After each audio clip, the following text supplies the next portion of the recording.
Wakisashi's Tea House. Here come the Spider-Man. Konnichiwa, minasan. It's Gray from Wakisashi's Tea House over in Japan. How are you doing? Are you good? Are you genki? I'm great, thanks. I've got a review today of Spider-Man, issue 4 by Zeb Wells and John Romita Jr. Here's the cover. Look at this. It's an all-action cover and it's a great issue. There's a lot of action in here. There's also some nice developments in the different plot lines too.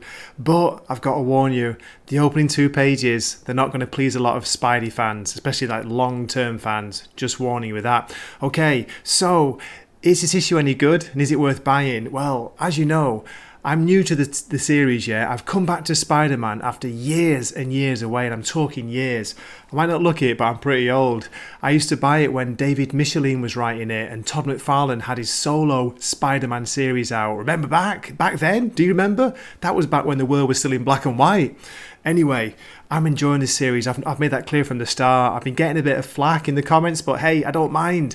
What's wrong with enjoying something that you like? And I'm just going to tell you my opinion, that's all. And don't forget, it's always just one geeky comic nerd's opinion. So, yeah, it's another good issue. I'm really into the writing by Zeb Wells because, let me tell you why.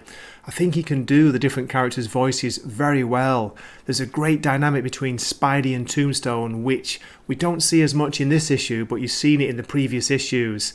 And yeah, I'm just really into the story. It's pulled me in, it's got me hooked, and I can't wait for each issue. Now let me show you a little bit of the interior art by John Romita Jr. I think he's having a great, like almost renaissance with this series so far. Yeah, okay, it's only 4 issues, but he's just great at drawing Spidey. I really like his style. It suits the character, it suits the title. It's kind of a little bit light and breezy. Yeah, and very colourful. So that's about it really. Without further ado, what I'll do as usual, I'll go through some of the pages, give a short story summary, show you some of the art, and I'm not going to spoil the end, so don't worry about that. Okay, please keep watching. Here we go. The story opens in Mary Jane's apartment in Soho. She's saying goodnight to a little girl. It's a little mini-me version of Mary Jane. Now we still don't know if it's her biological daughter or not. Then, in the window, there's a lady. Felicia? Black Cat shows up and she's looking for Peter. She asks Mary Jane, have you seen him? No, we don't really. And it's left to our imagination. These opening pages are not going to go down well with a lot of Spidey fans, just gotta say. Who was that, Mummy? A friend from a long time ago. Meanwhile, underground, we catch up with Spidey, who's still chained up and trying to break free. He's about to meet the wrong end of a handgun. I'm only gonna get one chance at this. Wait, why isn't my spider sense tingling? Whoa, hold up! Kareem? Kareem! Screams Spidey. He can't believe it, he can't believe his luck. Kareem says that Tombstone's changed his plan. Leave him, they just wanted to scare him, let's go. But the guard's not about to leave this opportunity begging. Click! He aims a gun at Spider-Man, and then Kareem pulls out one, knocks the guard out, unlocks Spidey, and he runs for it. Then we switch scenes to Harlem, where White Rabbit's bringing Robbie Robertson to meet Tombstone. Don't be mad, I'm just a rabbit in a waistcoat.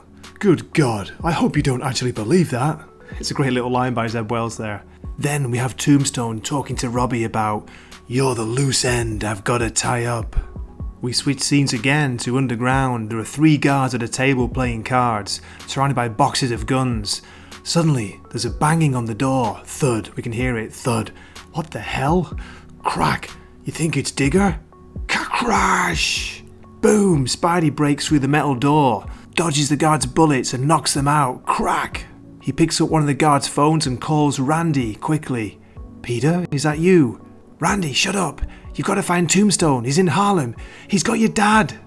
As Peter's being chased through the tunnels, Randy and Janice drive off to try and find Tombstone and Randy's dad. We get some great action scenes by John Romita Jr. and Zeb Wells, where you see Spidey taking out the goons. First of all, he uses his web fluid to trap them all. Is he laying a trap? Crash!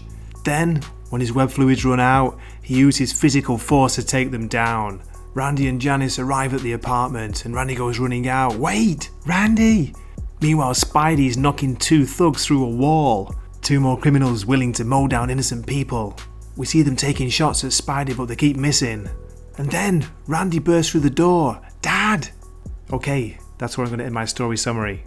Okay, let me show you a couple of the variant covers that caught my eye. This first one is by Joey Vasquez.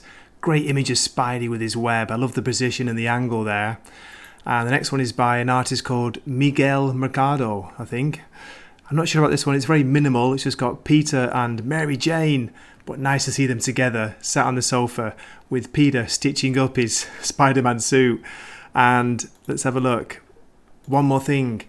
See next issue, which will be issue 5. We can see Spidey and Tombstone appearing to fight together. So that's it for my review. I hope you enjoyed it. Please let me know what you think in the comments, and I'd love to see you in a future video.